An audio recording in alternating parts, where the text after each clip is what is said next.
সকালবেলা ঘুম থেকে উঠে দেখি আম্মু এই ছোটো মাছগুলো কিনে এনেছে। এগুলো একদমই বিলের তাজা ফ্রেশ মাছ ছিল। আসসালামু আলাইকুম everyone, welcome to our daily blog. আশা করি সবাই ভালো আছেন। আলহামদুলিল্লাহ আমরা অনেক ভালো আছি। সকালবেলা ঘুম থেকে উঠে সাবিনবাবু চেয়ারে বসে অপেক্ষা করছিল তার মামা কখন তার জন্য নাস্তা নিয়ে আসবে। তার অনেক বেশি ক্ষুধা লেগে গিয়েছে। আমরা অবশেষে অপেক্ষা করতে করতে না পেরে রাস্তার পাশে চলে যাই, কেন আসতেছে না, এত দেরি কেন হচ্ছে সেটাই দেখার জন্য।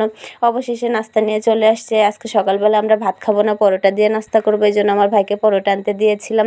পরোটা আনতে গিয়েছিল আমাদের গ্রাম থেকে কিছুটা দূরে একটা চাচার পরোটা বানিয়ে বিক্রি করে, সেখান থেকে।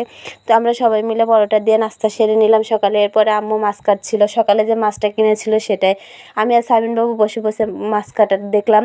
এরপরে নারকেল ভাঙছিল আম্মু, সেটা দিয়ে পিঠা বানাবে। ওখান থেকে একটা পিস নিয়ে খাওয়া শুরু করে দিয়েছি। এটা আমার ছোটোবেলার অভ্যাস, এভাবে নারকেলের পিস খাই আমি ছোটোবেলা থেকে।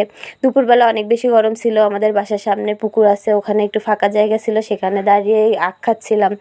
এরপরে সন্ধ্যায় আম্মু রান্না বসিয়ে দিয়েছিল। আম্মু রান্না করবে সকালে যে ছোটো মাছগুলো কিনেছিল সেটা দিয়ে মূলা, পালং শাক, বেগুন দিয়ে একটা মাখা মাখা তরকারি রান্না করবে আর শাক ভাজি করবে।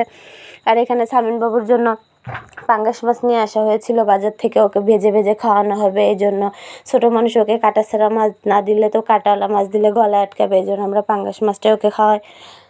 এরপরে আম্মু রান্নাবান্না কমপ্লিট। আম্মু পুরাপুরি কাঁচামরিচ দিয়ে তরকারিটা রান্না করেছিল। আমারও অনেক বেশি ক্ষুধা লেগে গিয়েছিল, খাবার নিয়ে বসে গেছি। প্রথমে শাক দিয়ে খেয়েছিলাম। শাকটা ছিল পালং শাক, সাজনা শাক, কয়েক পদের শাক মিলিয়ে শাকটা ভাজি করেছিল। শাকটা অনেক বেশি মজার হয়েছিল। এরপরে খেয়েছিলাম আম্মু যে তরকারিটা রান্না করেছিল মূলা দিয়ে, ছোটো মাছ দিয়ে, পালং শাক দিয়ে একটা মাখা মাখা তরকারি। তরকারিটা অনেক বেশি মজার হয়েছিল। আজকের ভিডিও এই পর্যন্ত। সবাই ভালো থাকবেন, সুস্থ থাকবেন, আমাদের জন্য দোয়া করবেন। আল্লাহ হাফেজ।